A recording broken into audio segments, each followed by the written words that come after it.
Graças a Deus, a paz do Senhor. Eu louvo a Deus pelo seu amor, pela sua misericórdia, pela rica oportunidade que Ele me concede de poder voltar a comunicar com cada um de vocês. Estou aqui para postar mais um comentário de uma das nossas lições da CPAD. Estamos aí trabalhando o segundo trimestre desse ano de 2020. Essas lições elas giram em torno de uma temática maior: a igreja eleita, redimida pelo sangue de Cristo e selada com o Espírito Santo da promessa. Então a lição toda ela vai estar tratando sobre a igreja eleita. Nós já vimos aí algumas lições muito importantes. A lição de número 1, falando um pouco sobre a carta aos Efésios, a saudação doutrinária nessa carta. Na semana passada nós vimos a sublimidade das bênçãos espirituais em Cristo. E hoje nós vamos falar de um tema muito emblemático, que é eleição e predestinação. Desde já quero adiantar para vocês que esse é um tema que divide as opiniões, é um tema tenso, polêmico dentro dos estudos teológicos. E nós estaremos aqui, estarei tentando passar a temática com base, claro, aqui na lição, mas também não deixando de colocar as minhas ponderações, as minhas observações, mas também não vou deixar de estar mostrando as possibilidades de leitura dentro de uma temática tão emblemática quanto essa, que é a questão da eleição e da predestinação. Nós sabemos, e é interessante fazer uma observação que eu acho que é de suma importância nós nos atermos, que a salvação é um ato soberano de Deus. Somente Deus é quem pode salvar o homem, isso através de Jesus Cristo, do sacrifício completo, único, definitivo de Jesus Cristo na cruz do Calvário. Uma outra informação também que gostaria de passar para todos vocês, que basta ao homem ter um encontro com Cristo, um verdadeiro encontro com Cristo, não com a religião, e uma vez que Cristo é gerado dentro do ser humano, ele recebe de Deus a eterna salvação. A despeito dos questionamentos, a despeito das discussões quanto à doutrina da salvação, porém, ter um encontro com Cristo é a coisa mais direta. Eu diria que a doutrina da salvação, no sentido prático, é a doutrina mais fácil. Mais fácil em que aspecto? No aspecto de que eu não dependo de um elevado conhecimento teológico, de um elevado conhecimento humano, filosófico, teológico. Eu não preciso ser uma pessoa culta para poder ser alcançado por Cristo. Basta duas coisas, na minha concepção, para que o homem ele possa alcançar a salvação, ou pelo menos ter a experiência da salvação. A primeira é reconhecer-se pecador. A Bíblia nos informa que todos os homens pecaram e estão destituídos da glória de Deus. Então eu penso que o primeiro passo, que é um passo muito importante para a salvação, é nós nos reconhecermos como pecadores, mortos em delitos e pecados, afastados de Deus. E o segundo passo para a salvação é exatamente buscar o perdão, buscar a salvação em quem é capaz de salvar. E esse alguém, o único ser capaz de salvar o homem, é Cristo. Então nós temos aí duas grandes verdades e decisões que o homem tem que tomar. A primeira é admitir-se pecador. E a segunda é voltar-se para a pessoa certa que pode perdoá-lo, que é Jesus Cristo. Então, dentro da minha humilde concepção, a doutrina da salvação se resume nisto: no homem reconhecer-se pecador e voltar-se para Deus. E Deus, através de Cristo Jesus, ele está de braços abertos para salvar todo homem, mesmo porque a Bíblia diz que para um grande pecador, à luz da Bíblia, há um grande Salvador. Aonde abunda o pecado, superabunda a graça de Deus. Agora, é claro que dentro dos estudos teológicos, nós vamos ter aí as linhas de defesa de um teólogo, de outro teólogo. Elas ajudam a esclarecer o processo da salvação, como se dá. Em parte sim, em parte ajuda e em parte também às vezes acaba, vamos dizer assim, trazendo algumas complicações a depender da maneira como é abordada a temática. Então eu tenho para mim que a doutrina, nós não podemos complicar a doutrina da salvação, mesmo porque temos que ter consciência que a salvação é um ato divino, é um ato soberano de Deus. Todos estão afastados de Deus e todos carecem da salvação, e Jesus morreu para todos. Esses são os rudimentos da doutrina da salvação, e as discussões teológicas, elas devem ser colocadas de uma maneira bastante equilibrada, sem estar querendo definir ou tender para uma linha ou outra em detrimento de quaisquer pontos de vista. Então eu quero tentar, é claro, como é uma aula, como é um estudo da temática, eu também não posso ser superficial. Eu vou apresentar aqui as duas grandes linhas de leitura dentro dos estudos da soteriologia, que é a doutrina da salvação. Vou apresentar aqui as duas linhas de pensamento quanto a doutrina da salvação, mais especificamente quanto a questão da eleição e da predestinação. Porém, já deixo de antemão essa informação, que basta um reconhecer esse pecador e voltar para quem é capaz de perdoá-lo, isso é o suficiente.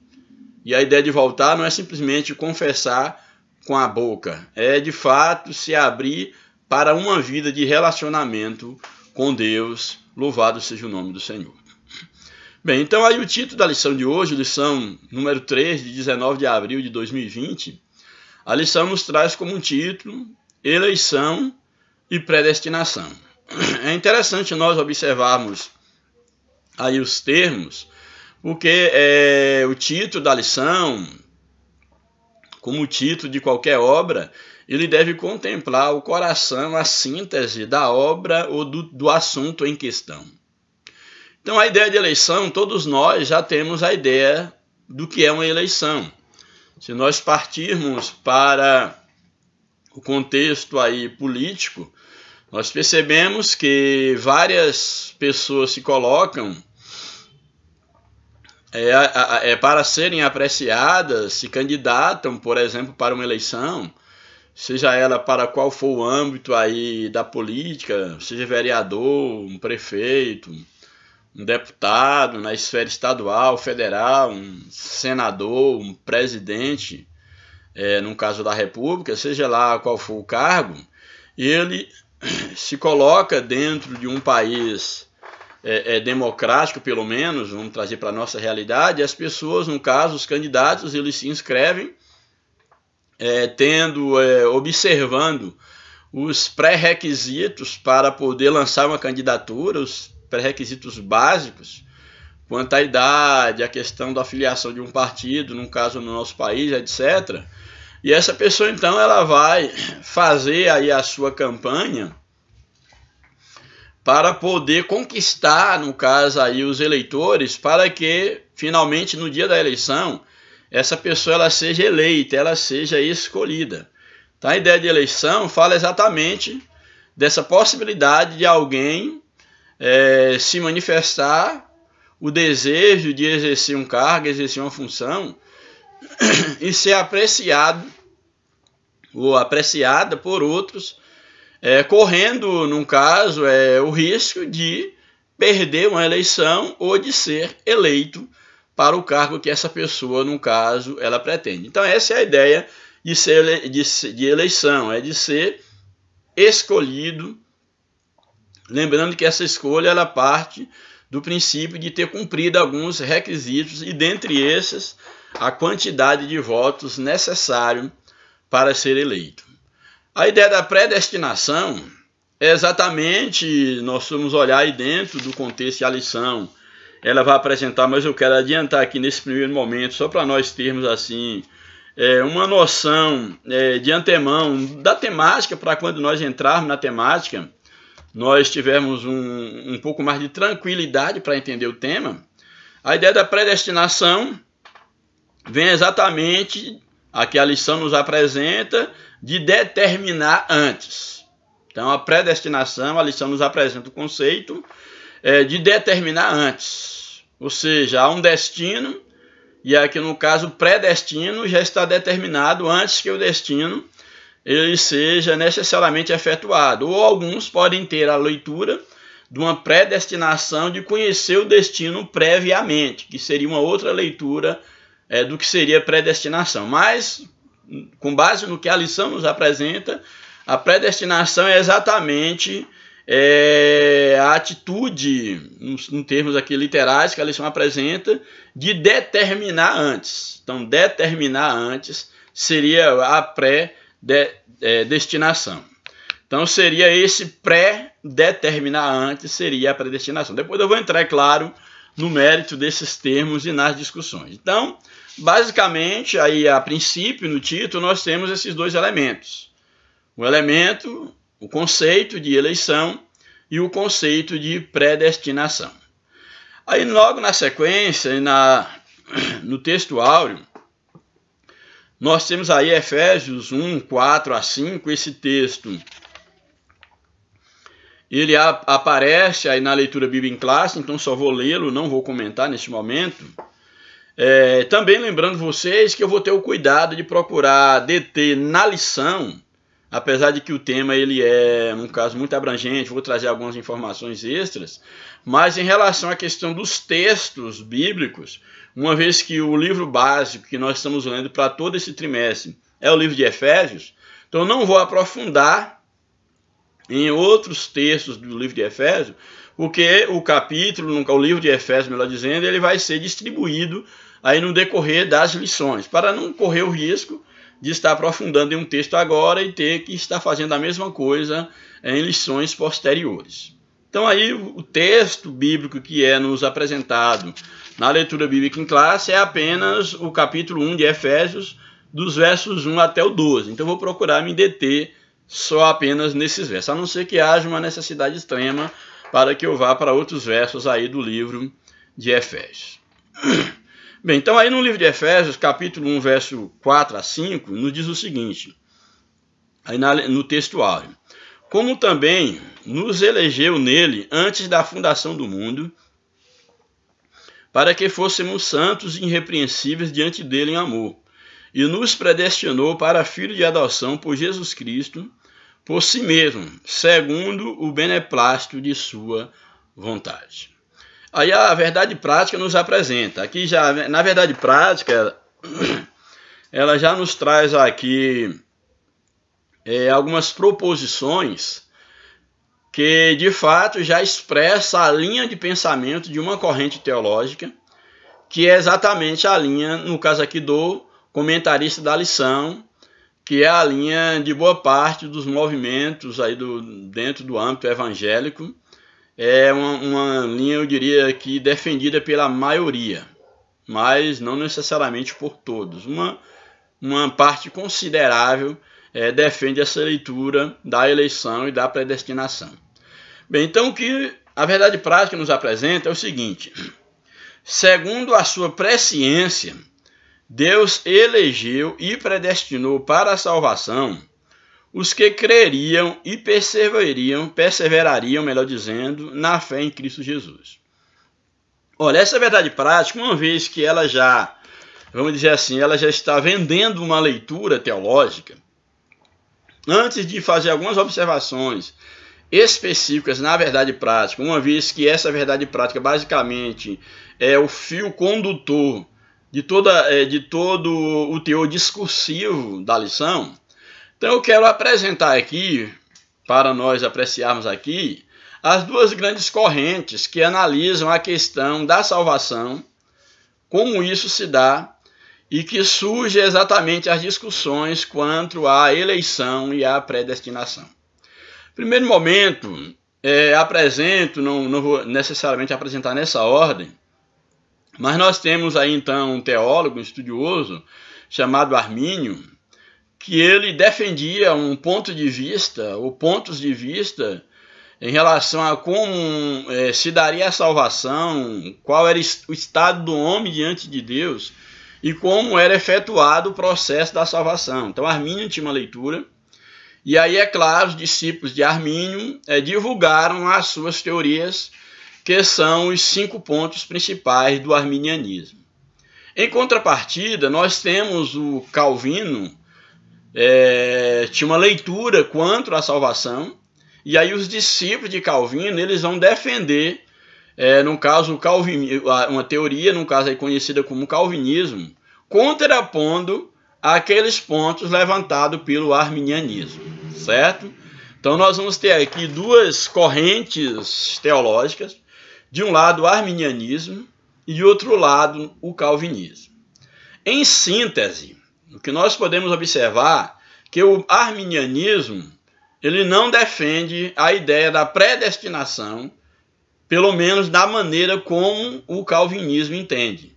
Então, para o arminianismo, não há predestinação nos moldes, vamos dizer assim, do calvinismo. E para o calvinismo, existe de fato a predestinação, ou seja, Deus ele escolheu alguns, dentro da sua soberania, Deus escolhe alguns para a salvação. Há inúmeras discussões quanto a essas 2 correntes. Aqueles que defendem o calvinismo vai alegar que, no caso, o arminianismo, o Armínio, ele não respeita, não leva em conta a soberania divina, Porém, se nós formos observar à luz de um contexto maior, nós vamos perceber que, no caso, Armínio, ou o próprio arminianismo, ele não está negando a soberania de Deus. Mas ele entende a soberania de Deus por um outro ângulo. Por exemplo, um ponto caro dentro do arminianismo é a ideia do livre-arbítrio. Só que esse livre-arbítrio, essa liberdade do homem, esse direito de decidir, à luz do calvinismo, ele estaria indo de encontro, ferindo a soberania divina. É uma leitura, no caso calvinista. Porém, se nós formos observar, à luz, no caso do arminianismo, e de uma leitura, vamos dizer assim, um tanto quanto mais geral, e aí, no caso, eu vou apresentar o meu ponto de vista, nós podemos perceber que o fato de Deus ser soberano e fazer criaturas portadoras de uma capacidade de arbitrar que pode ir de encontro à vontade do próprio Deus, na minha concepção, isso não diminui a soberania divina. Pelo contrário, mostra que Deus ele é tão poderoso, tão soberano, tão autossuficiente, e ele tem poder suficiente para criar um ser com capacidade de, inclusive, rejeitá-lo. Isso, para mim, isso me remete a uma soberania divina e não uma fraqueza. Essa é a minha maneira de enxergar a temática.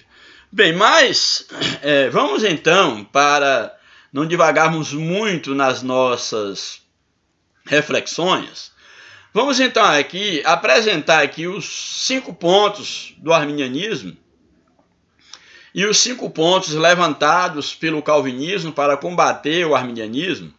E eu vou estar apresentando um ponto do arminianismo e um ponto do calvinismo, contrapondo um ao outro. Tranquilo? Então, o primeiro, é claro, não é de uma maneira aprofundada, é só de uma maneira assim, mais geral para nós, pelo menos termos uma ideia dessas 2 correntes teológicas. Então, o que nós temos aí? O arminianismo. O arminianismo, ele defende a vontade livre. Então, o arminianismo, ele defende a vontade livre. E a ideia aqui de defender a vontade livre fala exatamente do livre-arbítrio, dessa capacidade do homem em querer aceitar o sacrifício de Cristo ou não. Seria essa participação do homem na salvação no tocante a aceitar ou rejeitar o sacrifício. Então, a vontade livre do homem, isso aqui é interessante, porque dentro desse ponto arminianismo, ele vai dizer exatamente que o homem ele é livre para escolher ou a palavra de Deus, ou no caso, a palavra de Satanás. Então, nesse aspecto da vontade livre, a salvação, portanto, ela vai depender da obra de fé do homem. Não estou falando de obras materiais, de comprar a salvação. Mas seria a atitude de fé do homem por parte do homem, que também, esse gesto de aceitar, seria uma obra, só que uma obra de fé por parte do homem, no tocante à vontade livre. Sabemos que dentro de uma discussão filosófica maior, e eu diria até teológica, sem estar vendido a nenhuma corrente especificamente teológica, eu diria o seguinte, que o livre-arbítrio, isso aí eu já estou colocando a minha concepção, o livre-arbítrio é um tema muito caro, na minha concepção, em relação ao homem num sentido geral, não só no âmbito religioso, mas no sentido geral, para as ciências, para, no caso, os vários ramos da ciência, e não seria diferente dentro do ramo da religião, dentro do âmbito da teologia. Que penso que, é claro que a discussão aí é entender como funciona a vontade do homem, como funciona o livre-arbítrio. Já adianto que somente Deus tem liberdade absoluta. A liberdade do homem, se alguém quer crer que o homem é um ser livre, tem que partir do princípio que é uma liberdade limitada, uma liberdade assistida, mas que há um âmbito de atuação da liberdade humana. Então, dentro de um conceito mais radical, mais filosófico, a liberdade ela tem um preço muito alto. Tirar a liberdade de cena, ou seja, dizer que o homem não tem nenhum vestígio de liberdade ou que não há livre-arbítrio, compromete-se muitas doutrinas, muitos ensinamentos, porque aí começa a não fazer sentido, por exemplo, o conceito do amor humano. Porque o amor é um ato livre. Conceito, no caso, de amar, próprio conceito da fé, de acreditar, de confiar, etc, etc. Todos esses conceitos ficam em xeque, deveriam ser revistos, caso não haja livre-arbítrio, caso não haja liberdade. Então, esse é o primeiro conceito do arminianismo, é a ideia da vontade livre.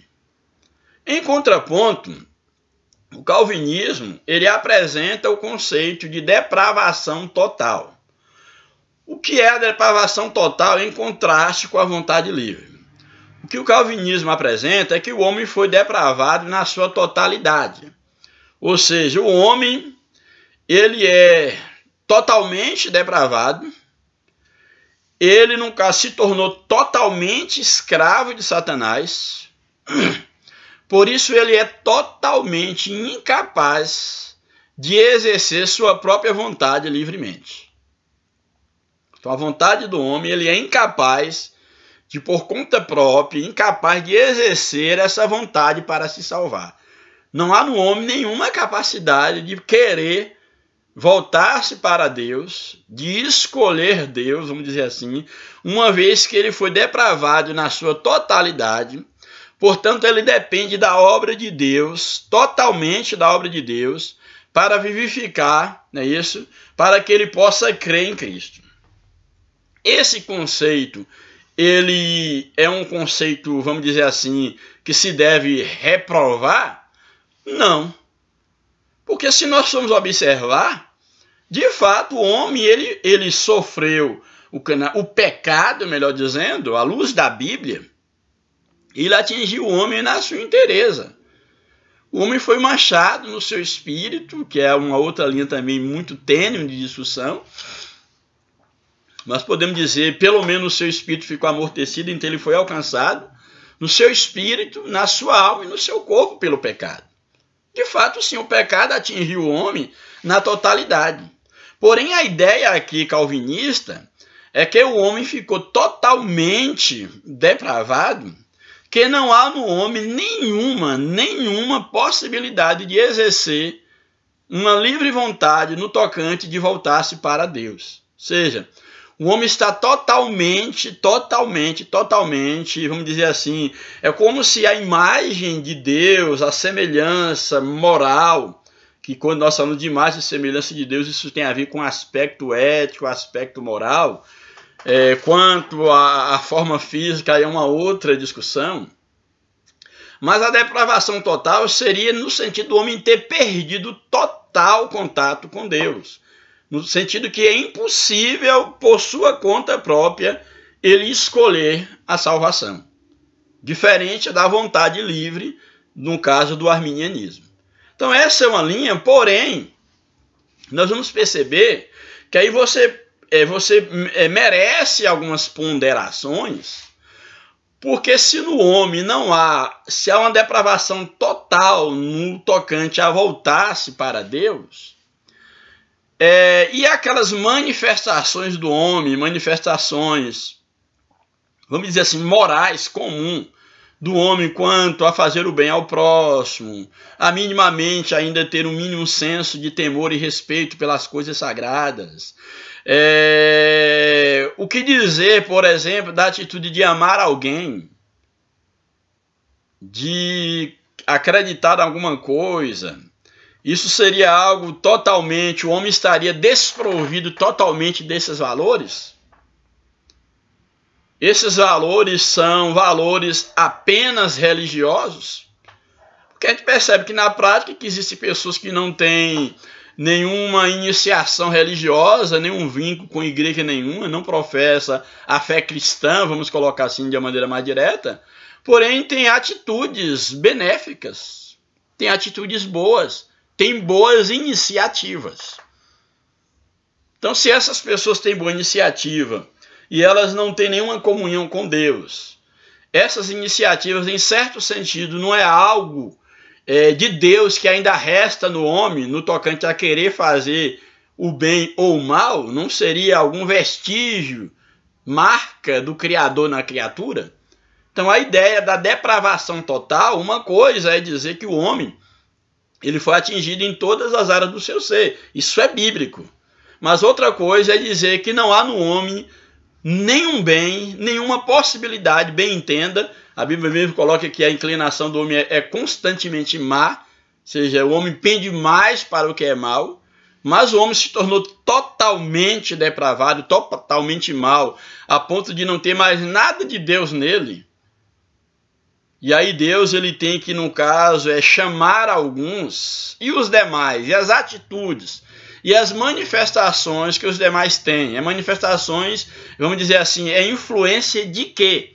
Uma vez que a Bíblia diz que toda boa dádiva, todo dom perfeito vem de Deus. Quem impulsionaria essas pessoas para poder fazer o que é bem? É uma ação divina. Sim, tudo é claro, é uma ação divina. Mas Deus não teria o homem, em alguma medida, algumas áreas da sua vida, que ele não foi totalmente, vamos dizer assim, apagada, aniquilada pelo pecado. Porque uma coisa é admitir que a imagem de Deus no homem foi manchada. Outra coisa é dizer que a imagem de Deus no homem foi banida. Então, na minha concepção, a leitura de uma depravação total, ela caminha muito em direção à ideia de ser banido no homem a imagem e a semelhança de Deus. E eu penso que uma das manifestações da imagem de Deus no homem, na minha concepção, é exatamente, por exemplo, a racionalidade, no caso, o livre-arbítrio, a vontade. Para mim é uma das manifestações da imagem de Deus no homem, e é meio complicado apostar que o homem tenha totalmente perdido a imagem de Deus em si mesmo. Não estou querendo dizer com isso que a salvação não seja um ato de Deus. Sim, é um ato de Deus como o próprio homem foi criado pelo próprio Deus. Não há como dizer que a salvação é mérito humano, hipótese nenhuma, porque o próprio homem foi criado por Deus. A ideia aqui é dizer se não há no homem nada de bom que o leva ainda a pensar ou querer ou se voltar para Deus. Essa é a discussão. Então aí são os dois primeiros pontos, do arminianismo de um lado, a vontade livre, o calvinismo de outro, que é a depravação total. Aí no subtópico 2, nós temos aí a eleição condicional, que é outro ponto, no caso aí do arminianismo, melhor dizendo, a eleição condicional. Dentro desse aspecto aqui da eleição condicional, o que o arminianismo ele está defendendo? Que exatamente a eleição aqui, lembra que a gente está falando de eleição para a salvação, aqui falando de salvação, eleito para a salvação. Então, dentro do pensamento arminianismo, essa eleição ela é condicional em que aspecto? Que acredita-se, por exemplo, que Deus elegeu aqueles que ele pré-conheceu. Aqui é exatamente onde entra a ideia da pré-ciência divina, do pré-conhecimento divino. Ou seja, Deus ele soube de antemão o que os homens fariam com a oportunidade de salvação. Então, uma vez que o homem ele iria, no caso, a maneira como ele iria reagir diante da mensagem de salvação, nesse sentido, a eleição ela está condicionada à resposta que o homem daria ao convite à salvação. Então, Deus, na sua presciência, ele conhece aqueles que vão responder positivamente ou negativamente para a salvação. Então, nesse aspecto, a eleição ela é condicionada à resposta do homem, usando o livre-arbítrio, está ligado ao primeiro ponto, de querer ou não, vamos dizer assim, se dobrar ao sacrifício de Cristo. Então, essa seria a ideia da condição, de uma eleição condicionada ao homem aceitar ou rejeitar o sacrifício de Cristo. E na presciência de Deus, ele já conhece isso. Isso depois vai ser retomado aí no decorrer da lição. Em contraponto à eleição condicional, nós temos o calvinismo, o ponto do calvinismo, que aborda a eleição incondicional. A ideia da eleição condicional sustenta o quê? Que o pré-conhecimento de Deus está baseado no seu propósito, no seu plano, de modo que a eleição não está baseada em condição nenhuma colocada pelo homem, mas que resulta da livre vontade do Criador. Ou seja, não parte, vamos dizer assim, do homem. Então é a livre vontade do Criador, e isso a parte da obra de fé, no caso do homem espiritualmente morto. Ou seja, essa eleição ela é incondicional, ela não depende do homem querer ou não. É um ato totalmente soberano de Deus.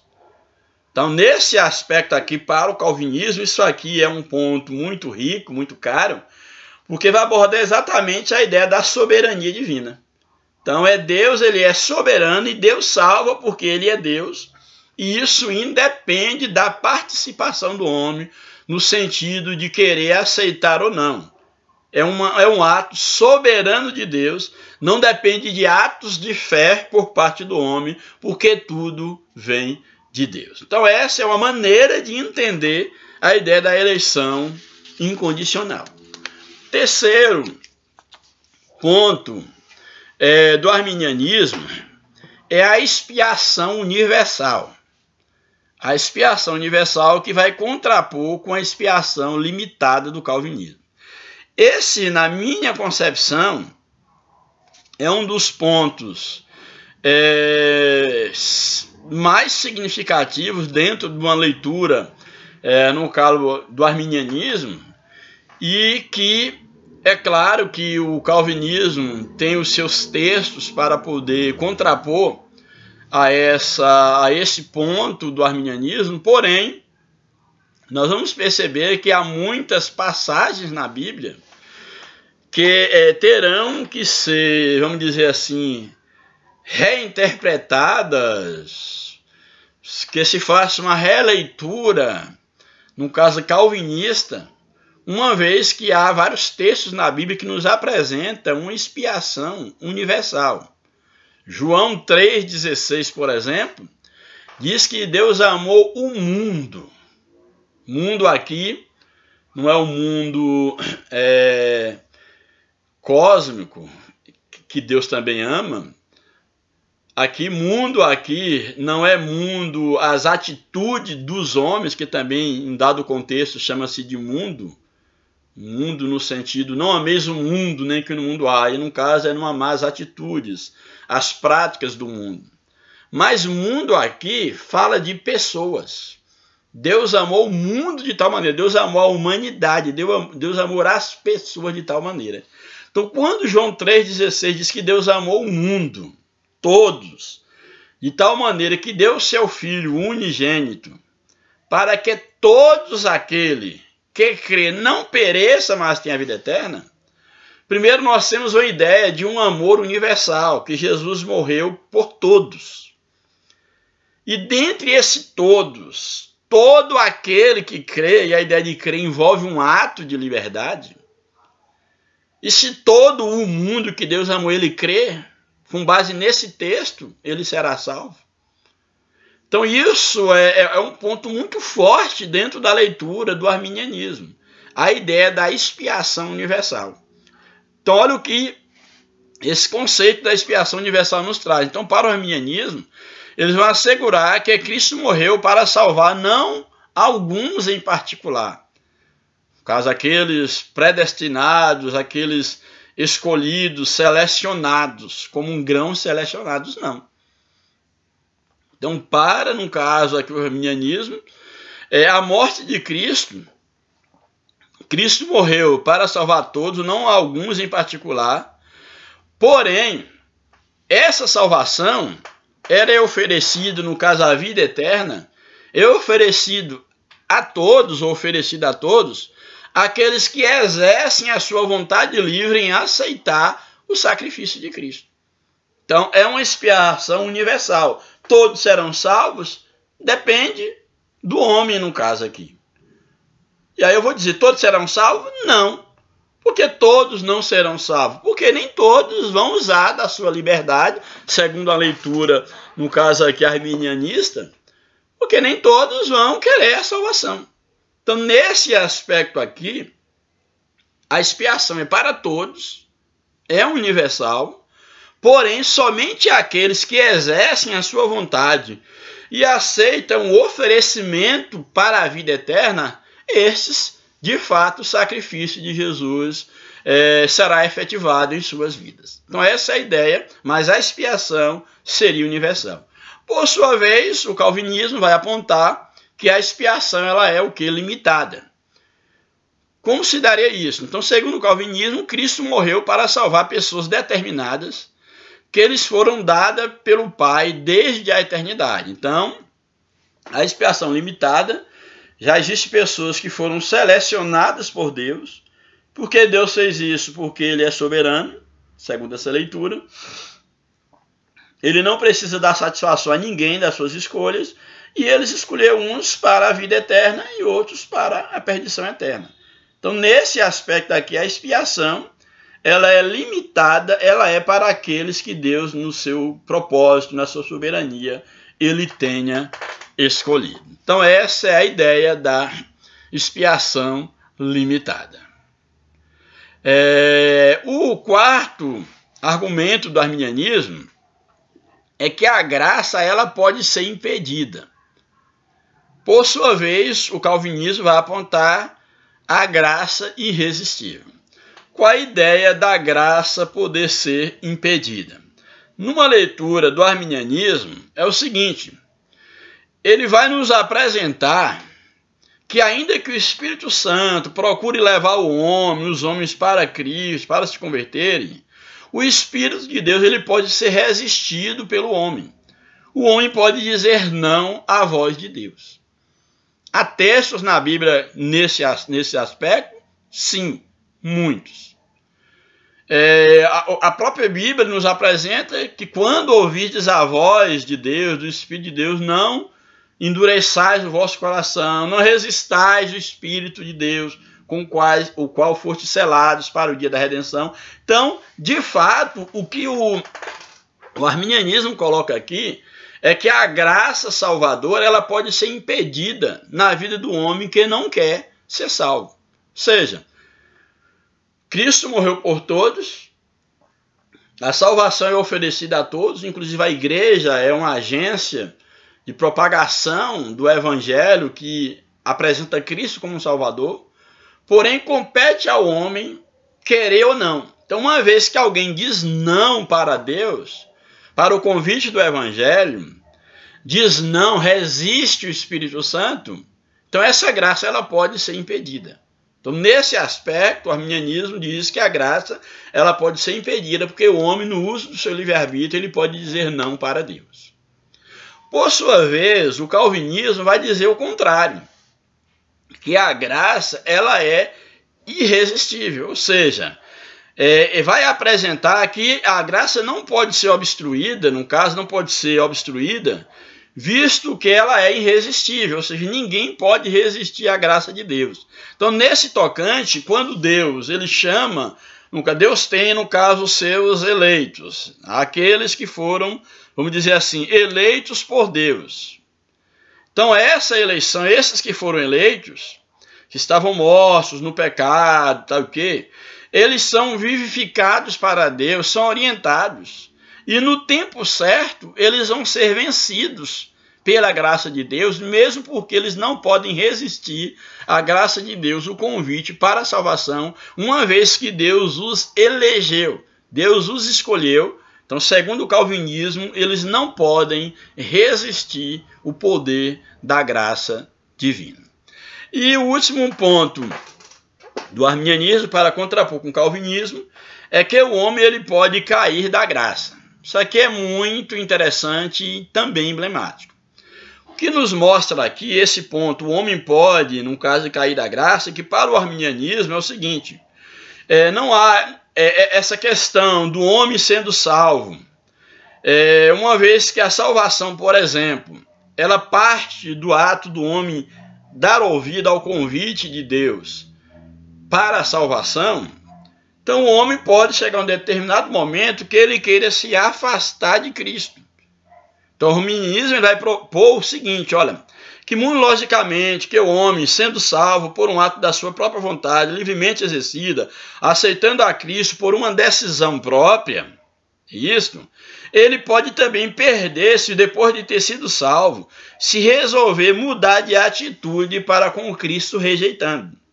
Então aqui está mostrando nesse aspecto aqui que o homem ele pode decair da graça, uma vez que ele pode se afastar de Deus, mesmo um dia tendo dito sim para Deus, ele pode mudar de ideia e afastar-se, no caso, da fé. Então, nesse sentido, ele pode decair da graça.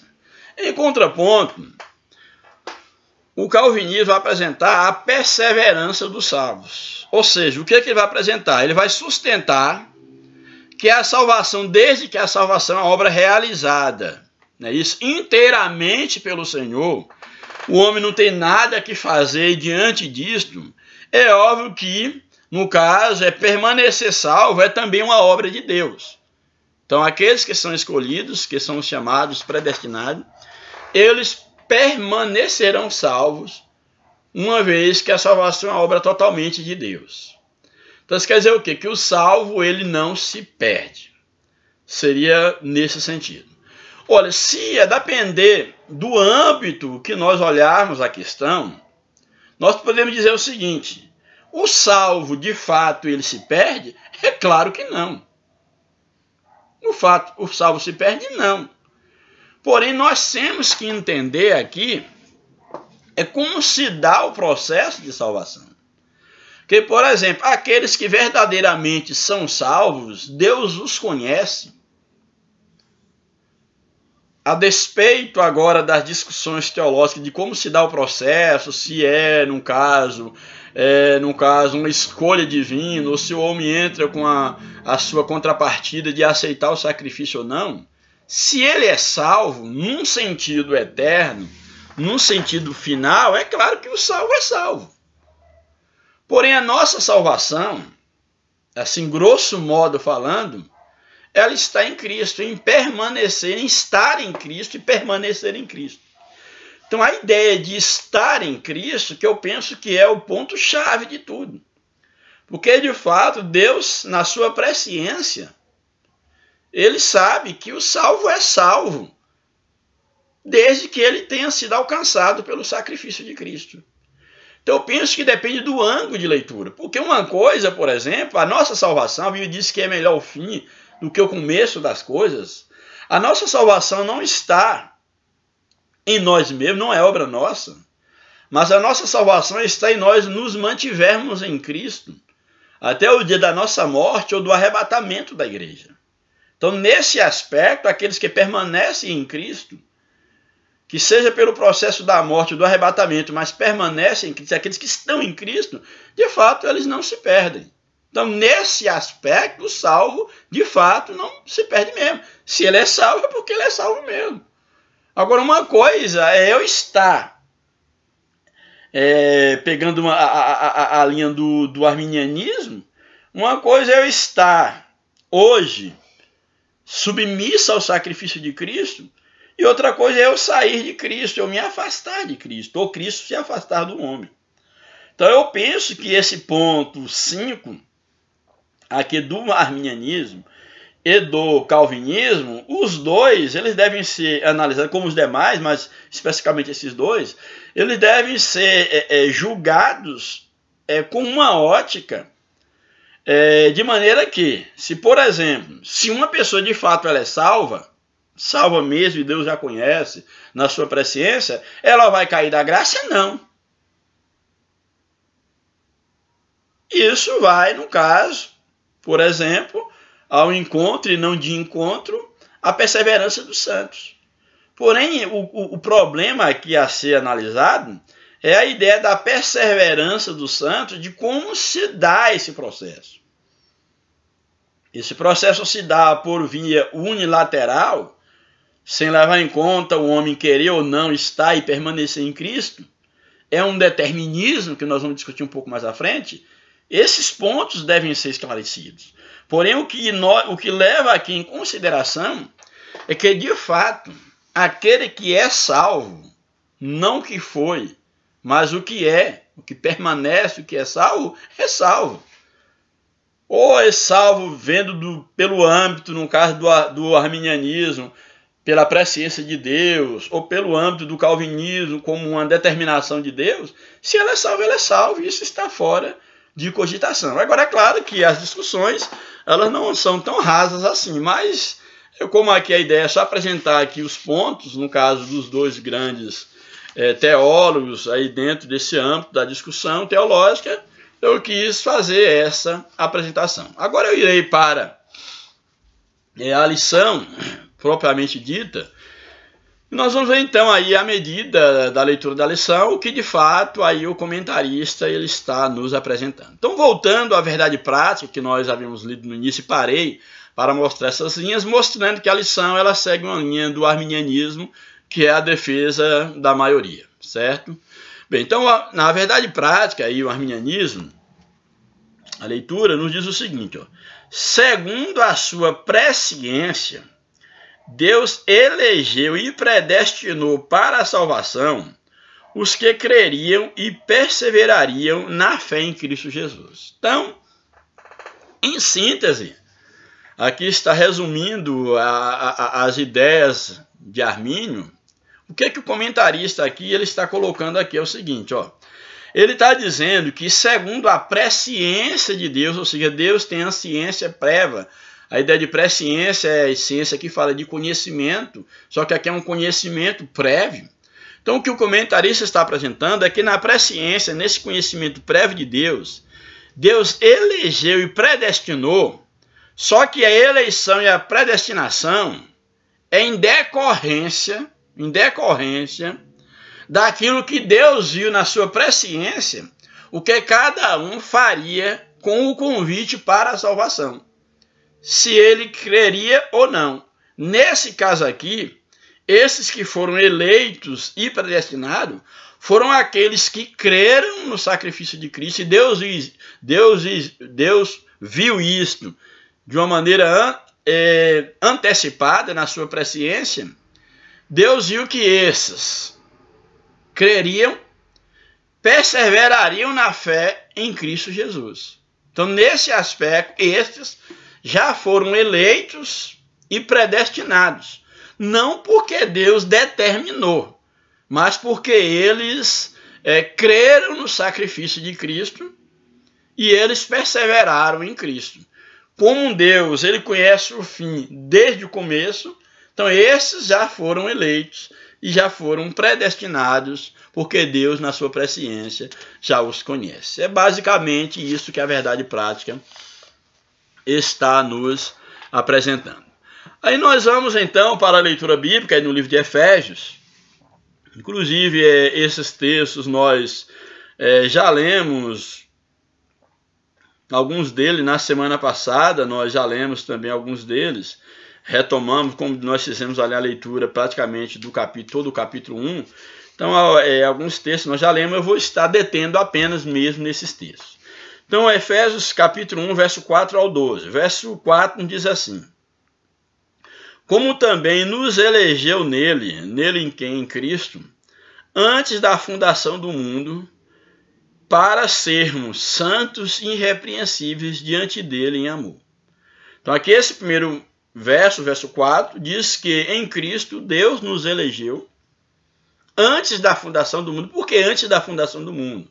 Porque como nós vimos na lição passada, Cristo é o Cordeiro de Deus que foi morto antes da fundação do mundo. Então em Cristo nós somos eleitos antes da fundação do mundo, e essa eleição com a finalidade de que, uma vez que o homem está em Cristo, ele foi eleito, foi escolhido para ter uma vida santa e uma vida irrepreensível em amor diante de Deus.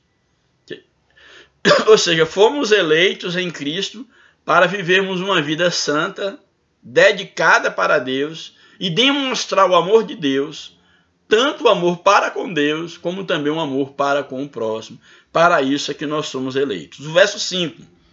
E nos predestinou, fomos predestinados para sermos filhos de adoção por Jesus Cristo para si mesmo, para Deus, segundo o beneplácito da sua vontade, ou seja, segundo a bondade, o bem, a bondade de Deus, segundo a soberania de Deus.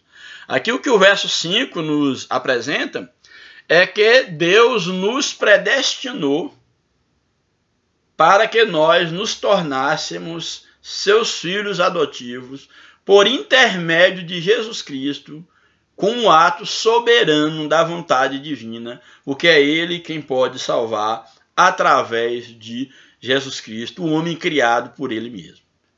Aí o verso número 6. Então fomos criados, fomos eleitos para sermos santos e irrepreensíveis, destinados para filhos, para sermos para o louvor e a glória da sua graça, a graça de Deus, pela qual nos fez agradáveis a si mesmo no amado. Ou seja, nós éramos inimigos de Deus, através de Jesus, que é o amado, Deus nos fez agradáveis a si mesmo, através do sacrifício de Jesus Cristo. Louvado seja a Deus. Verso 7. Em quem temos, em Jesus. Em quem temos a redenção pelo seu sangue. Então a redenção é pelo seu sangue, a remissão das ofensas, segundo as riquezas da sua graça, que esse favor imerecido. Nós não merecíamos, tudo veio da parte de Deus. Que ele tornou abundante para conosco em toda sabedoria e prudência, descobrindo-nos o mistério da sua vontade, segundo o seu beneplácito, que propuseram em si mesmo. E nós já vimos na semana passada, o mistério da vontade de Deus era exatamente através de Cristo, congregar todas as coisas através de Cristo. Em Cristo, todas as coisas seriam congregadas. E o grande mistério de Deus é exatamente sermos adotados na sua família. Em um outro contexto bíblico, vai nos mostrar que a igreja é o grande mistério de Deus. Porque dos dois povos, de gentios e de judeus, Deus fez um novo povo, que é exatamente o seu corpo, é a sua igreja. De tornar a congregar em Cristo, olha, descobrindo-nos o mistério da sua vontade. Qual era o mistério da vontade de Deus? Segundo o seu beneplácito, que propuseram em si mesmo. Esse era o mistério, de tornar a congregar em Cristo todas as coisas na dispensação da plenitude dos tempos, tanto as que estão nos céus como as que estão na terra. Ou seja, as coisas saíram do lugar.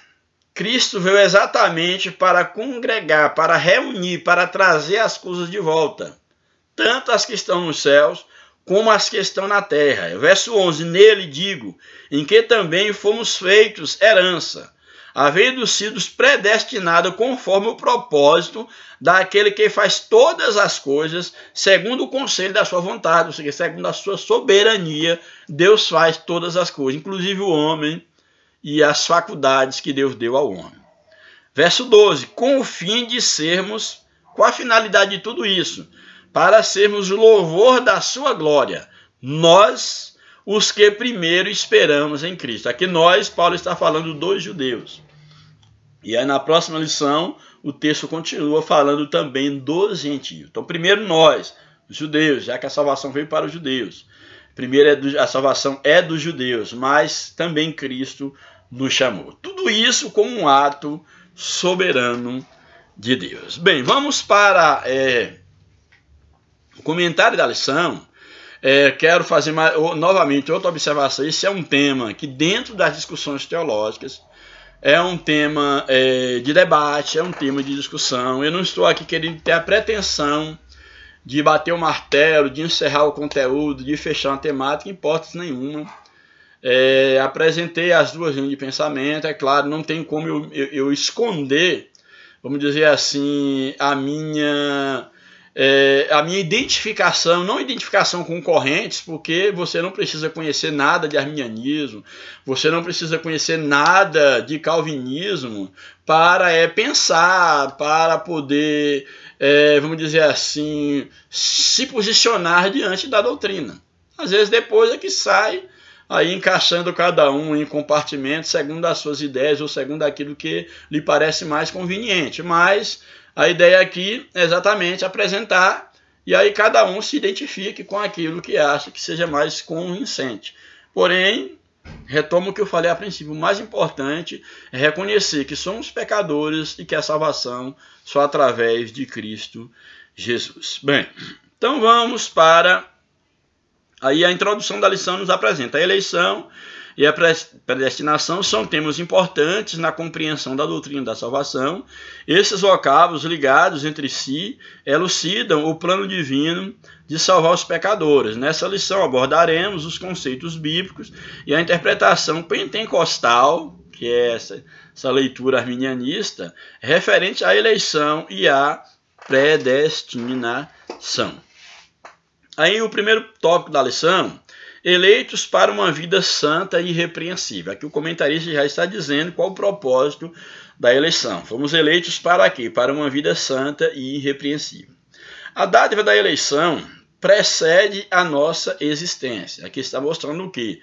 Que antes de nós existirmos, nós já havíamos sido eleitos. Esse é um ponto caro para o calvinismo. Aí, como coloquei, a ideia aí é entender como se dá esse processo, vamos dizer assim, de eleição, de salvação, como se dá de fato a predestinação. Mas aqui o que o comentarista ele está colocando, que é algo bíblico, que a dádiva da eleição ela precede a nossa existência. E antes que nós existíssemos, Deus já nos conhecia. Antes da fundação do mundo, Deus planejou salvar e capacitar para uma vida de santidade os que ele elegeu de antemão. Então, aqui também um ponto de tensão, quando o comentarista coloca que Deus planejou e capacitou para a vida de santidade aqueles que ele elegeu de antemão. Ou seja, a dádiva da eleição, ela precede a existência e antes que o mundo existisse, Deus já havia planejado salvar e capacitar para uma vida de santidade aqueles que ele havia eleito, não é isso? Ele havia elegido de antemão. Porém, repito, a questão aqui é saber quais os critérios da eleição, da predestinação, levando em conta a presciência divina e levando em conta a liberdade humana, levando em conta essa participação do homem ou não, no caso, no processo de salvação. Primeiro subtópico, a eleição divina. Eleição traz a ideia de escolha, como já falei no princípio. Vários candidatos colocam à disposição e alguns vão ser escolhidos. Então, a eleição traz a ideia de escolha. Paulo menciona 3 aspectos dessa escolha em Efésios, capítulo 1, verso 4. Quais são esses 3 aspectos da escolha? Em quem fomos, primeiro, em quem fomos escolhidos. Isso aqui é muito caro.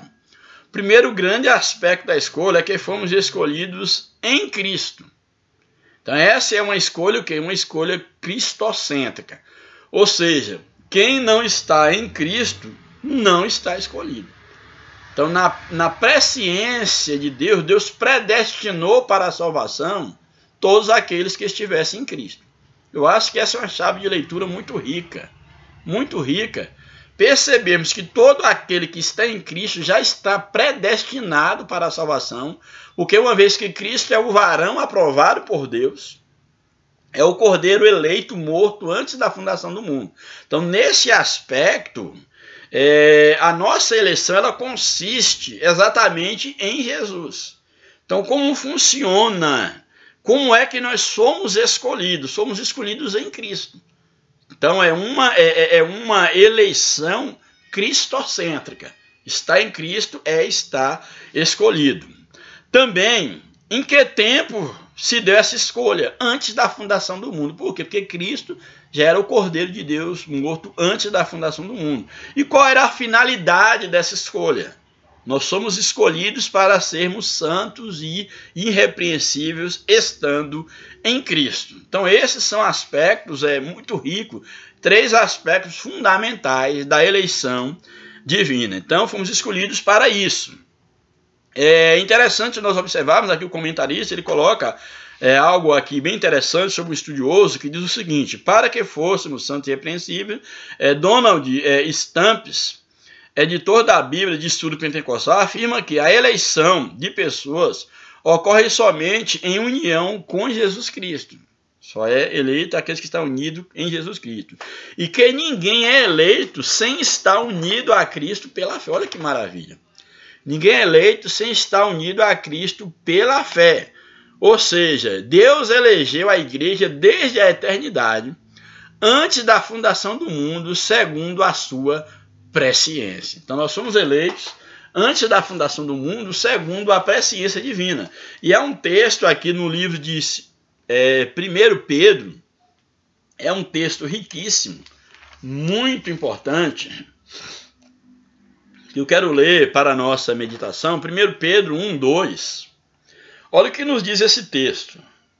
Aí, no caso aqui, Pedro, escrevendo aqui para os irmãos, ele diz o seguinte: Pedro, apóstolo de Jesus Cristo, aos estrangeiros dispersos no ponto da Galácia, Capadócia, Ásia e Bitínia.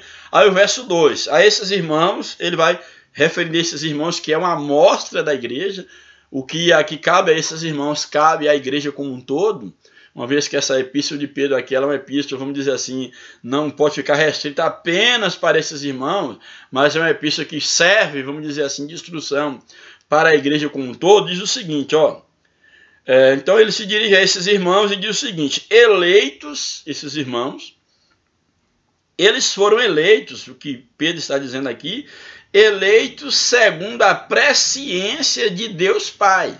Se Deus os conheceu antes, segundo a presciência de Deus Pai, em santificação do Espírito, para a obediência e a aspersão do sangue de Jesus Cristo. Então, o que Pedro está colocando aqui é que esses irmãos, eles eram eleitos segundo a presciência de Deus, ou seja, Deus já os conhecia, e eles foram eleitos para o quê? Para a santificação, para terem uma vida santa no Espírito Santo, para que assim obedecessem e fossem aspergidos, estivessem debaixo da purificação do sangue de Jesus Cristo. Que texto muito importante, mostrando esse aspecto da eleição divina. Aí o subtópico 2 da lição, dentro desse ponto, eleitos para uma vida santa e irrepreensível, nós temos aí as condições da eleição. Vamos ver o que esse ponto do texto da lição nos apresenta. Aí nos apresenta aqui o comentarista. A Bíblia de Estudo Pentecostal ensina que a eleição para a salvação em Cristo é oferecida a todos. Então a salvação é oferecida a todos, mesmo porque Cristo morreu por todos, e todos que estiverem em Cristo, essa eleição, a possibilidade de serem eleitos, é algo concreto para todos que estiverem em Cristo. E torna-se uma realidade para cada pessoa de acordo com o seu prévio arrependimento e fé. Então a eleição no caso aqui, as condições para a eleição é exatamente esse prévio arrependimento e fé, segundo o que a gente pode ver aqui no próprio texto, no livro de Efésios, capítulo 2, verso 8. Efésios 2, 8 diz assim: porque pela graça sois salvos, é graça, que é um favor imerecido, porém o veículo para se chegar à graça é o que? É a fé.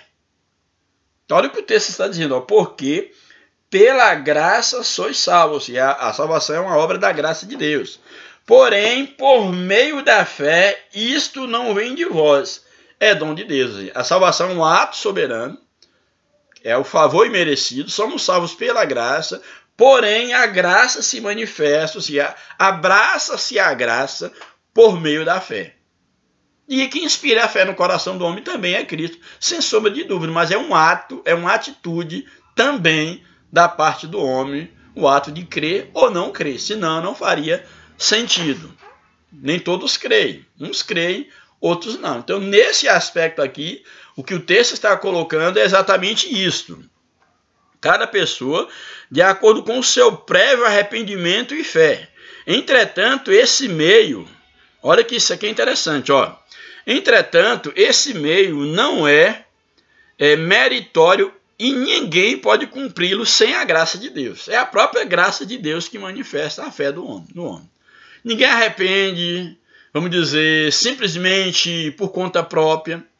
É como eu sempre costumo dizer, toda boa dádiva, todo dom perfeito vem de Deus.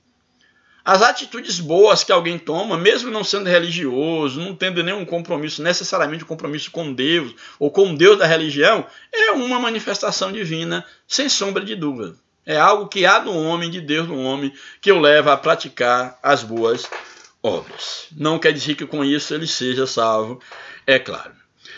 O terceiro subtópico, dentro desse ponto, nós temos aí vida santa e irrepreensível. Paulo enfatiza que a eleição tem a finalidade específica de sermos o quê? Santos e irrepreensíveis diante dele, diante de Deus. Fomos eleitos para isso. Nesse aspecto, o vocábulo grego é ágios, que quer dizer santo, significa separado do pecado.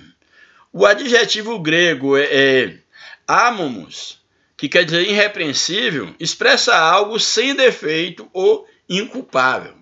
Então fomos chamados para sermos santos e para sermos irrepreensíveis, para nos livrarmos da culpa através do sacrifício de Cristo. Os termos apontam para a santificação, isto é, o mais alto padrão ético e moral de vida para agradar a Deus que nos elegeu em Cristo. Então Cristo nos elegeu para sermos santos e vivermos uma vida dedicada a Ele. Isso é muito, muito significativo para a nossa vida. Louvado seja o nome do Senhor. E aí o quarto subtópico desse primeiro tópico nos apresenta a nova vida dos eleitos.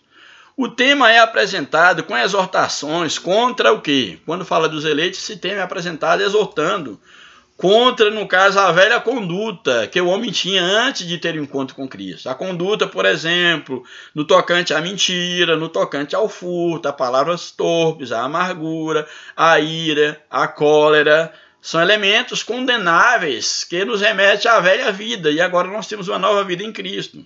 E ainda há severas advertências quanto à fornicação, que aí é o sexo entre solteiros, quanto à fornicação, quanto à impureza, todo tipo de impureza, a avareza, a embriaguez, etc. Então a finalidade é apresentar a Deus uma igreja gloriosa, sem mácula, nem ruga, mais santa e irrepreensível. Isso aqui é muito interessante, a ideia da nova vida dos eleitos em Cristo. Não obstante, somente o Espírito Santo capacita o crente para esse novo estilo de vida. É no poder do Espírito Santo. Trata-se, portanto, de um processo contínuo de santificação até a glorificação final no dia de Cristo. Louvado seja o nome do Senhor. Aí nós temos o tópico 2, que nos apresenta aí predestinados para filhos de adoção. Muito interessante esse tópico. A palavra predestinar, que ele vai traçar aqui um conceito aqui teológico de predestinação, diz o seguinte: a palavra predestinar mostra que o destino dos eleitos foi feito na eternidade, ou seja, na eternidade o destino já havia sido feito, traçado. Aí o primeiro subtópico, a predestinação, tratando especificamente do conceito. O termo grego prohorizon, traduzido como predestinar, é formado pelo vocábulo horizon, que significa determinar. Então, horizon, determinar, e pela preposição pro, que no caso aí de pro-horizon, pro, que significa algo feito antes. Ou seja, a predestinação ou pro-horizon significa o quê? Predestinar, então, significa o quê? Determinar antes. Então, predeterminar, ou predestinação, melhor dizendo, é determinar algo antes. Aqui eu vou ler esse finalzinho aqui e vou voltar, porque aqui merece uma observação. Então, predeterminar é determinar antes. A Bíblia de Estudo Pentecostal esclarece que a predestinação se aplica aos propósitos de Deus inclusos na eleição, que a eleição é uma escolha feita por Deus em Cristo. É uma escolha que Deus faz em Cristo de um povo para si, e que a predestinação abrange o que acontecerá ao povo escolhido por Deus. Por conseguinte, aqui no caso, a nossa declaração de fé vai ensinar o quê? A nossa declaração de fé ensina que a predestinação dos salvos, a predestinação é precedida pelo conhecimento prévio, ou seja, a predestinação é precedida pela presciência, o pré-conhecimento de Deus. A predestinação dos salvos é precedida pelo conhecimento prévio de Deus, daqueles que, diante do chamado do Evangelho, recebem a Cristo como seu Salvador pessoal e perseveram até o fim. Depois eu vou voltar nesse comentário aqui. Logo, foi vontade de Deus reconciliar os pecadores e torná-los seus filhos. Bem, temos aqui, eu vou voltar a esse comentário aqui, final aqui da lição, mas eu quero voltar ao conceito de predestinação. Então nós vimos que predestinação, dentro desse conceito aqui, nos mostrou como um determinar antes. Só que eu quero fazer uma observação, porque alguém pode dizer, mas isso aqui então não há assim, se é determinar antes, já não houve uma determinação por parte de Deus. Olha, primeiro momento, vamos entender o âmbito de determinar antes. O que Deus determinou antes? Deus determinou antes que seriam escolhidos, seriam eleitos, seriam escolhidos e seriam chamados todos aqueles que estivessem em Cristo. Então essa é uma determinação de Deus, ou seja, a ideia de determinar antes é que Deus determinou de antemão, na eternidade, na sua presciência, Deus já havia determinado que para ser eleito, seriam predestinados, seriam escolhidos todos que estivessem em Cristo. Então eu pego essa chave de leitura. da ideia de determinar antes, é que Deus já havia determinado antes. O quê? Determinado os critérios. Qual é o critério para a predestinação, para a eleição, para a salvação? É exatamente estar em Cristo. Então isso foi estabelecido bem antes. Antes que houvesse mundo, antes que o homem existia, Deus predeterminou que só seriam salvos, só seriam eleitos os que estivessem em Cristo. Porém, em contraponto a isto, eu quero chamar a atenção de vocês, vou retomar o comentário final, para depois a gente ver aqui um comentário mais em termos de conceitos da palavra predestinação, é que no final desse ponto nós lemos o seguinte, que a predestinação dos salvos, uma vez que Deus predeterminou, ou seja, determinou antes a condição, qual foi o que Deus predestinou antes? Deus determinou antes, melhor dizendo, Deus determinou antes que a condição, única condição para a eleição é estar em Cristo. E aí o que o comentarista coloca aqui no final é o seguinte, olha, a predestinação dos salvos, ela é precedida pelo conhecimento prévio de Deus, que conhece o fim desde o começo, esse conhecimento prévio que Deus tem daqueles que, diante do chamamento do Evangelho, eles recebem a Cristo, e Deus sabe aqueles que recebem a Cristo como um salvador pessoal e perseveram até o fim. Chama a atenção aqui para a ideia, no caso de ouvir o convite de Cristo, e aceitar o convite, voltar-se para Cristo, e a ideia de perseverar até o fim. A ideia aqui de perseverar, é bem interessante nós observarmos, que você não persevera para ser salvo. Ah, não, eu estou perseverando para ser salvo. Não, porque a salvação é pela graça. Você persevera porque é salvo, não é para ser salvo. Eu, por exemplo, eu não pratico boas obras para ser salvo. As boas obras que eu praticar, estas devem ser um resultado da minha salvação. Então, ou seja, boas obras não traz salvação, mas salvação nos leva à prática das boas obras. Então não é a perseverança, não, eu vou permanecer para ser salvo. Não é essa a ideia bíblica. A ideia aqui é que se você é salvo, se você está em Cristo, você vai permanecer em Cristo exatamente porque você é salvo e não para ser salvo. Isso é um ponto que eu acho que é significativo. E voltando à ideia do determinar antes, como nós falamos, Deus determinou antes qual era o critério único para a salvação, e esse critério é estar em Cristo, porque Cristo é a oferta aceita por Deus. Porém, eu não posso confundir, eu acho que há uma pequena ou grande confusão entre determinar antes, dentro do âmbito bíblico aqui da presciência divina, e o determinismo. Na minha concepção, isso é a minha chave de leitura, determinar antes não é necessariamente um determinismo. Isso pegando o conceito de determinismo e o conceito de determinar antes à luz da Bíblia. Por quê? Porque a ideia, por exemplo, primeiro vamos definir minimamente ou separar o que é determinar e o que é determinismo. Todo ismo carrega consigo um teor ideológico. Todo ismo é perigoso. Você deve estudá-lo dentro de um contexto muito específico, com o pé no chão. Então, determinar, o que é determinar? Vamos para o conceito. Nós falamos que predestinação é determinar antes. Esse é o conceito, tranquilo? Então, predestinação, determinar antes.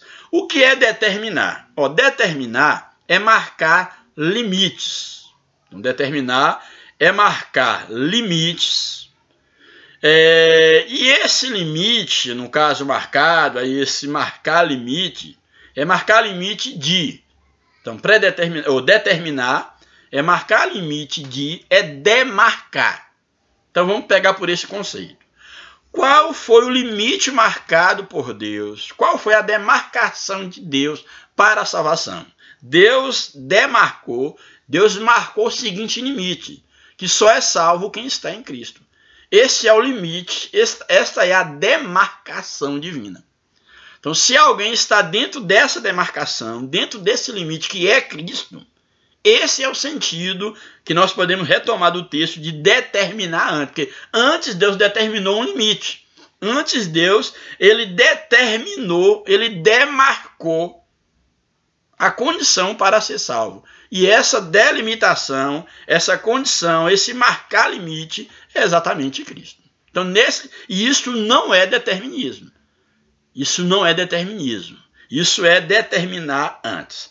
E o que seria o ismo do determinismo? O determinismo é tudo aquilo que está submetido a uma lei necessária e imutável, uma lei necessária e imutável, de tal forma que o comportamento humano está totalmente predeterminado pela natureza, e o sentimento de liberdade é apenas uma ilusão. A ideia aqui do determinismo é mostrar exatamente que algo de necessário, algo de imutável tem que acontecer, do qual o homem não pode fugir. Uma coisa é determinar um limite dentro do conceito aí da predestinação. O limite é esse. Quem estiver dentro desse limite está predestinado e está salvo. Outra coisa é um determinismo no sentido de que há uma vontade suprema, há uma força da natureza, uma força maior, a força do próprio Deus. E essa força ela é necessária, e necessária é aquilo que não pode deixar de existir. Não é algo contingente, é algo necessário. Essa força ela é necessária, ela é imutável, de tal forma que essa força ela vai exatamente dominar, direcionar o comportamento, no caso, total, o comportamento total, no caso, do ser humano, de maneira que, no caso do ser humano, ele está totalmente determinado, nesse sentido, dominado, na sua natureza, nos seus sentimentos, onde não há nenhum vestígio de liberdade, a liberdade é uma ilusão, não há nenhuma possibilidade de ser diferente. É como o determinismo lá da mitologia grega, a questão de você não poder fugir da moira, dentro desses contextos mitológicos, de você não poder fugir da moira, não poder fugir do destino, porque ele já está traçado de antemão e nada você pode fazer. Por mais que você tenta fazer, você vai aproximar do destino. Então esse é o conceito de determinismo, onde tira qualquer liberdade, onde tira qualquer possibilidade de contingência, qualquer possibilidade de acontecer diferente. E se partir desse âmbito, nós vamos ter um monte de complicação. Por exemplo, se predestinação, se nós não tomarmos como determinar antes, e esse determinar antes, sei o que? Os limites, os marcos, o ponto demarcado é Cristo, se nós não tomarmos por esse âmbito, e nós tomarmos a predestinação como um determinismo, e não como determinar, se tomarmos como determinismo, nós teremos grandes problemas, por exemplo, em analisar, vamos pegar aqui alguns exemplos, por exemplo, sendo redundante. Houve determinismo em relação a Adão? Adão tinha que pecar contra Deus? Havia uma força maior, um determinismo que ele nasceu para aquilo? Eu creio que não. Havia um determinismo que Davi tinha que pecar? Com Betseba? Havia um determinismo? Havia um determinismo que Sansão tinha que pecar? Havia um determinismo que Judas tinha que trair Jesus? Isso já estava. Havia um determinismo que Judas, por mais que ele não quisesse fazer aquilo, ele não teria força. Havia um determinismo, por exemplo, de Caim. Não, Caim, havia um determinismo, Caim tinha que matar Abel. Se Caim tinha que matar Abel, onde fica o conselho de Deus que ele deveria dominar sobre o seu pecado? Deus estaria brincando? Olha, como é um determinismo e Deus está pedindo Caim para dominar sobre o seu pecado. Os judeus, havia um determinismo que os judeus tinham que rejeitar a Cristo. Então esses pontos aí, muitos outros, teriam que ser explicados. Por exemplo, o pecado, há um determinismo, o homem tem que pecar, o homem necessariamente nasceu para pecar, isso é um determinismo do qual o homem não pode fugir. E onde fica a responsabilidade humana?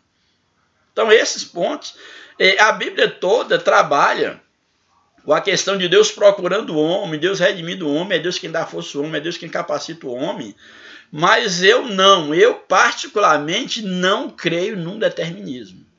Eu não creio num determinismo sequer na história, eu creio no determinismo. Eu não estou falando mais nem de salvação, que é algo tão, vamos dizer assim, é algo tão significativo, é algo tão especial. Para mim não há algo mais especial do que a salvação. Então, nem na história do homem eu creio no determinismo, que Deus está aí com um determinismo conduzindo a história e não há nenhuma participação do homem na construção de sua história. Há intervenções divinas na história, sem sombra de dúvida. Se Deus não intervisse na história, o homem se destruiria. Mas as intervenções divinas na história é manifestação do cuidado de Deus, do amor de Deus pelo homem. Mas não como uma moira, não como algo que o homem não, que tem que ser dessa forma. O mundo tem que ser assim porque já está tudo debaixo de um determinismo. Eu não creio dessa forma, hipótese nenhuma. Então, aqui voltando ao texto, que o comentarista coloca aqui em relação à predestinação, trazendo esses termos gregos, mostrando que a ideia de predestinação é determinar antes. E o marco determinado por Deus antes para a salvação é Cristo Jesus, estar em Cristo Jesus. Aí no subtópico 2 ainda, no tópico 2, o subtópico 2 nos apresenta filhos por adoção. Paulo é o único escritor do Novo Testamento que emprega o termo adoção. Essa prática não fazia parte do sistema, a ideia de adoção, segundo o comentarista, não fazia parte do sistema legal judaico, mas era algo mais comum, conhecido entre os gregos, entre os gentios, não no âmbito da lei judaica. Assim, o apóstolo enfatiza que foi agradável a Deus inserir no plano da salvação a adoção dos eleitos como filhos, segundo o beneplácito da sua vontade. Olha que interessante. Se nós pegarmos aqui, os judeus eram os galhos naturais, como a Bíblia fala. E aqui dentro do conceito judaico, aqui o comentarista apresenta que não fazia parte do sistema judaico a ideia de adoção. E Paulo está dirigindo exatamente, usa esse termo de adoção, mostrando exatamente dentro de um contexto grego, gentílico, mostrando que conhecia muito bem a ideia de adoção, que era ser adotado, mostrando que a igreja, nós somos adotados no reino de Deus. E não apenas os gentios, mas inclusive os judeus, uma vez que eles afastaram de Deus. Que todos pecaram, todos destituíram da glória de Deus e precisavam, através de Cristo, serem agora adotados na família de Deus. Isso é muito importante. Então, ele ainda assinala que o amor foi o que moveu o Pai a nos adotar. Ou seja, pelo amor de Deus, seu beneplácito, o seu amor, o seu cuidado, foi que ele nos adotou na sua família. Se no outro tempo éramos estranhos e inimigos de Deus, agora estamos reconciliados com ele em Cristo e somos seus filhos. Essa posição nos é imerecida, contudo aprove ao Pai fazê-la assim. Louvado seja o nome do Senhor. E aí o terceiro subtópico desse tópico, o segundo tópico, nos apresenta os privilégios da adoção. Deus criou o ser humano para estar em comunhão com ele, mas o pecado rompeu essa dádiva, dádiva de estar com Deus. Entretanto, em Cristo, o Pai reconciliou consigo os homens, adotando os escolhidos. Nesse sentido, o apóstolo Paulo usa a analogia da adoção na sociedade romana, em que o filho adotado, dentro daquele contexto romano, o filho adotado, ele recebia o direito ao nome e aos bens daquele que o adotava. Ele recebia um nome, passava a fazer parte, a ter direito à herança, aos bens daquele que o adotava. Igualmente, na filiação divina, olha que coisa interessante, Deus predestinou as bênçãos de um novo nome, nós receberemos um novo nome, de uma nova imagem, a imagem de Cristo aos eleitos. Nós passamos a herdar, somos co-herdeiros com Cristo, que maravilha. Então Deus concede a redenção e a remissão de pecados e restabelece a comunhão com o pecador, dando-lhes o direito a chamá-lo de Abba Pai, de papai, de ser inserido na sua família. Isto é o direito de ter intimidade com o Pai. Isso significa que passamos a ser herdeiros de Deus e co-herdeiros com Cristo, conforme Romanos capítulo 8, verso de número 17. Herdeiros com Cristo das promessas de Abraão, da vida eterna, tendo sido aceitos por Deus, fomos transformados em filhos para seu louvor e glória. Louvado seja o nome do Senhor para sempre. E, finalmente, o último tópico da lição, aqui ainda teria algumas coisas aqui, mas eu acho que algumas discussões aqui já são bastante dentro do nosso tempo. O último tópico da lição, a sublimidade do propósito divino da predestinação, ou seja, o que há de sublime nesse propósito na predestinação. A excelência da predestinação está na provisão de bênçãos espirituais aos eleitos pela vontade divina em Cristo e por seu incalculável amor. Predestinação e salvação é o primeiro subtópico.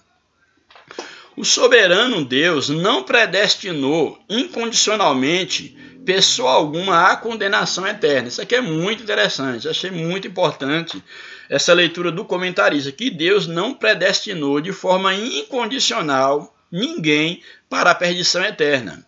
Mas ele deseja que todos se arrependem e se convertam de seus maus caminhos. Então, Deus, a vontade de Deus é que todo homem se salva. Deus não predestinou ninguém para a perdição eterna. Mas a predestinação na Bíblia é para a vida eterna. Atos 17, verso de número 30, diz o seguinte, 30 e 31. Mas Deus, não tendo em conta os tempos da ignorância, anuncia agora a todos os homens em todo lugar que se arrependam. Então Deus anuncia a todos os homens que se arrependam, porquanto tem determinado um dia em que com justiça há de julgar o mundo por meio do varão que destinou, e disso deu certeza a todos, ressuscitando dos mortos. Ou seja, qual o varão determinado por Deus lá, que Deus predeterminou?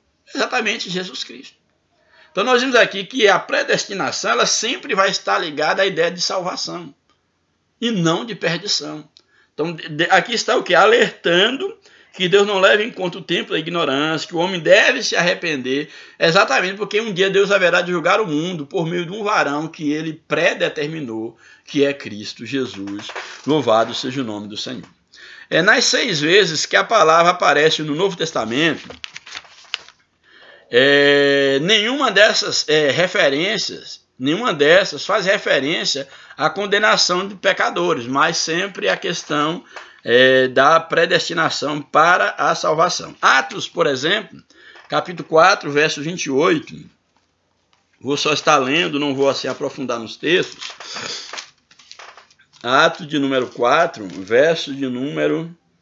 Atos 4, 28. Vou ler o 26 e 28. Levantaram-se os reis da terra e os príncipes se ajuntaram a uma contra o Senhor, contra o seu ungido. Verso 28. Para fazerem tudo o que de antemão, para fazerem tudo o que a tua mão e o teu conselho tinha anteriormente determinado que se havia de fazer. Aí nos mostra exatamente, dentro desse contexto, de alguém se levantar para impedir a obra de Cristo, tudo no sentido de barrar a salvação, como Deus já havia determinado que haveria de acontecer. A ideia de tudo aquilo que cercaria esse mistério da vinda e da redenção do homem através de Cristo Jesus. Romanos 8, 29 e 30. Romanos 8, 29 e 30 nos diz assim: porque os que dantes conheceu, aqui fala da presciência, aqui em relação à salvação, porque os que dantes conheceu, também os predestinou. Por quê? Porque tinha um conhecimento prévio. Também os predestinou para serem conformes à imagem de seu Filho, Jesus, a fim de que ele seja o primogênito entre os muitos, Jesus. E aos que predestinou, olha que interessante, na sua presciência, aqueles que predestinou, uma vez que estavam predestinados, a esses também chamou. Os predestinados, eles foram chamados. E aos que chamou, a esses também justificou. Tudo isso em Cristo. E aos que justificou, a esses também glorificou. Cristo foi glorificado e nós seremos glorificados quando do arrebatamento da igreja. Louvado seja Deus. Então, aí foi o texto de Romanos 8, versos 29 e 30. Temos também 1 Coríntios 2, 7. 1 Coríntios 2, verso 7, nos diz assim: mas falamos a sabedoria de Deus, oculta em mistério, a qual Deus ordenou antes dos séculos para a nossa glória. E a sabedoria de Deus se resume em Jesus. Efésios, último texto, Efésios capítulo 1, verso 5 e o verso 11. Efésios 1, 5 e 11. Vamos ver o que nos diz aqui. Efésios capítulo 1, verso 5 e o verso 11. E nos predestinou, já lemos esse texto, para filhos de adoção por Jesus Cristo, para si mesmo, segundo o beneplácito de sua vontade. Nele digo, em quem também, verso 11, nele digo, em quem também fomos feito herança, havendo sido predestinados conforme o propósito daquele que faz todas as coisas segundo o conselho da sua vontade. Então, todos esses textos aqui nos mostram que exatamente a predestinação ela está ligada diretamente uma referência, não faz uma referência à condenação, mas ao desejo de Deus de salvação do homem. Então Deus, a vontade de Deus é que todo homem ele venha a se salvar. Portanto, não houve uma dupla predestinação, em que Deus decretou e escolheu uns que vão para o céu e outros para o inferno. Aqui o comentarista ele apresenta que não houve essa dupla, no caso, afirmação. Nossa declaração de fé assevera que a predestinação bíblica diz respeito apenas à salvação. A predestinação diz respeito apenas à salvação, sendo condicionada ao arrependimento e à fé em Cristo Jesus, segundo a presciência divina. Louvado seja Deus. E o último tópico da lição, o último subtópico, predestinação e o amor. Antes de Deus criar qualquer coisa, o seu plano de redimir a humanidade e de definir o destino dos crentes estava estabelecido. Por conseguinte, a Bíblia mostra que a redenção divina não foi uma medida de emergência. Não pegou Deus de surpresa a queda do homem, mesmo porque Deus conhece o fim desde o começo. Então não foi uma medida de emergência, ao contrário, era o plano imutável do amor de Deus desde sempre, no caso, redimir o homem através de Cristo Jesus. Aqui consiste a sublimidade dos propósitos eternos em promover a salvação, que é qual propósito? É o amor de Deus. Então, o amor de Deus nos alcançou e Ele nos amou sendo nós ainda pecadores, antes mesmo que nós existíssemos. Foi por amor que Ele nos elegeu e nos predestinou em Cristo. Isso implica dizer que a salvação, como um favor imerecido, provém do amor de Deus. Não obstante, os que se achegam a Cristo, não obstante, melhor dizendo, os que se achegam a Cristo não são coagidos, mas atraídos por Ele. Isso aqui eu achei muito interessante. É um ato de amor à salvação. Deus nos elegeu no seu amor, e aqui coloca que não obstante, aqueles que se chegam a Cristo, eles não são obrigados a aproximarem de Cristo, eles não são coagidos, mas eles são atraídos a Cristo. Aí João, capítulo 8, para mim isso é um texto riquíssimo, de uma leveza, de uma mensagem tão profunda. João 12, verso 32, nos diz o seguinte, e eu, quando for levantado da terra, todos atrairei a mim. Então aqui o comentarista ele fecha aqui o comentário da lição mostrando que aqueles que vêm a Cristo, que chegam a Cristo, eles não são coagidos como que se houvesse um determinismo para vir a Cristo, mas eles são atraídos pela graça e pelo amor de Cristo. Louvado seja o nome do Senhor. E, finalmente, a conclusão da nossa lição, nós temos aí o seguinte: Cristo morreu por todos e por cada um dos pecadores. Cristo morreu por todos e por você individualmente. Você é alvo do amor de Deus. Então, Cristo morreu por todos e por cada um dos pecadores. desde a eternidade, segundo a sua presciência em Cristo, Deus elegeu e predestinou os que creriam e perseverariam na fé, a viver em santidade, a receber a filiação divina e a desfrutar de todas as bênçãos espirituais divinamente estipuladas. Então Deus, na sua presciência da eternidade, Ele nos amou e em Cristo Ele nos predestinou, nos elegeu, nos chamou para a vida eterna. Que Deus nos abençoe, que o Espírito de Deus Ele fale profundamente no teu coração. Eu espero que eu tenha contribuído minimamente aí na reflexão de vocês quanto a esse tema, deixando bem claro que não ignoro, como não ignorei as leituras que se faz em torno dessa temática, porém o que penso que deve ficar na nossa mente, no nosso coração, de tudo que foi dito, é que nós somos pecadores e que a nossa salvação é um ato soberano de Deus e que somente Cristo pode redimir o homem e que Cristo ele morreu por todos. Então não fique preocupado, será que eu sou predestinado para a salvação? Não se preocupe com isso. Se preocupe em estar em Cristo. Se você está em Cristo, se Cristo está em você, você é salvo, você é eleito, você é predestinado. A despeito das discussões teológicas, isso é de menor valor diante do estar em Cristo, do compreender, do reconhecer-se pecador e voltar-se para Cristo arrependido e deixar que Cristo seja gerado dentro de você. Isso é o que é de mais importante quanto e no âmbito da doutrina da salvação. Que Deus nos abençoe. Um grande abraço. Oreis por nós para que Deus continue nos abençoando com a sua graça.